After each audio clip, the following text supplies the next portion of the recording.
অনেক বছর আগের কথা।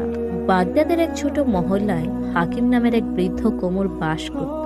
তার সততা, ভালো স্বভাব এবং বুদ্ধির জন্য পুরো এলাকায় তার বেশ নাম ছিল। তার ঘরে জামাল নামের একটি ছেলে ছিল, যে এখন বেশ বড় হয়েছে, যাকে কিনা যুবক বলা চলে। একদিন জামাল তার বাবাকে বলল, বাবা, আমার তো বয়স হয়েছে, আমি চাই আপনি আমার জন্য লক্ষ্মী দেখে একটি মেয়ে দেখেন এবং আমার বিবাহ করে দেন। হাশেম চাচা নরম গলায় উত্তর দিল, শোনো বাবা, আমার হাতে তো এখন ওরকম টাকা পয়সা নাই যে ধুমধাম করে তোমার বিয়ে দেব।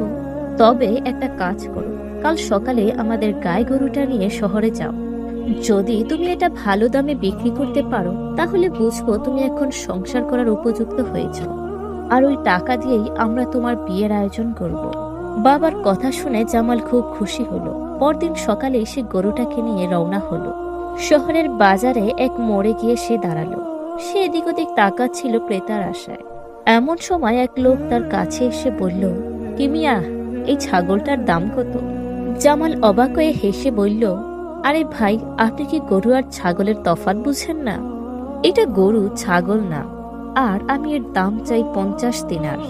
লোকটি হাসতে হাসতে বলল, এটা যদি সত্যিই গরু হয়, তাহলে তুমি এর দাম যা ইচ্ছে তাই চাও, তাতে আমার কোনো আপত্তি নেই। কিন্তু দেখে মনে হচ্ছে এটা ছাগল। যদি কেউ এটাকে 50 দিন হারে কিনে, তবে আমি তাকে উল্টো 60 দিনার দিতে রাজি। এই বলেই লোকটি চলে গেল।